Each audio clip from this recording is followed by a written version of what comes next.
عزتمن او غټ خلک دی، غټ سړی دی، یعنې ماشوم په دغه طریقه باندې دوکه کوي چې هر تاله زه په دکان کې سامان اخلم. نو عزتمن چې په دکان کې ولا بوتلې چپسونه هر څه چې ولا اغوستې د هغې نه بعد یې بیا خپل کور ته بوتلی دی او په زبردستۍ ورسره دغه شانتې غلط کار کوي. راځئ مینوال چې دا واقعه کوم ځای کې مخې ته راغلې او ولې داسې کارونه کېږي.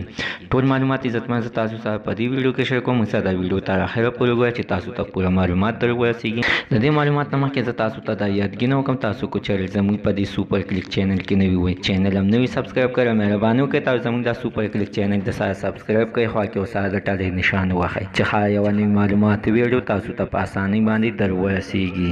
عزتمنو په صوابۍ علاقه کې د عمر خلک سره دغه شانتې په زبردستۍ باندې سلیم هلک په غلط کار کړی دی چې عزتمنو د سلیم هلک عمر 25 کاله دی، د عمر هلک عمر 9 کاله دی. خو عزتمنو چې دغه شانتې بار بار به ورسره غلط کار کولو، خو دغه سلیم هلک په تېنه نه صبرېدلو او چې کله به یې زړه وشو نو دغه عمر خلک بیا راوغوښتو او چپسونه او دغه شانتې هر یو شی به یې ورته واخیستلو او په زبردستۍ باندې به یې ورسره غلط کار وکړو. مینوال زموږ د دې ویډیو مقصد همدا دی چې د خپلو ماشومان د خپل د نظر د پاسه وساتئ، خپل د نظر لاندې وساتئ. داسې بې ځایه مه پرېږدئ چې هر کله چې زوی کور ته بوتل راوړي او پته لګي چې د دې بچت د سره د دې بچت پیسې نشته دی، نو د اخر د کوم ځای نه راوړي. حتما د خپلو ماشومانو نه تپوس کوئ چې زویه تاسو دا دومره خرچه کوم ځای کې ده او دا باندې اخر څوک بیا هغه کس سره کښېنه چې ورته ووایه چې اخر ته ولې په ده باندې دومره خرچې کوي، اخر ته زموږ بچو باندې دومره خرچې کوي. حتما مور او پلار ته همدغه شانتې پکار دی چې بچي مې ښایسته کارونه کوي او داسې اخر ولې کېږي. مینوال زموږ د سره تر نن ورځې خبر د دې ځای پورې دا نوي معلومات دپاره د سره زموږ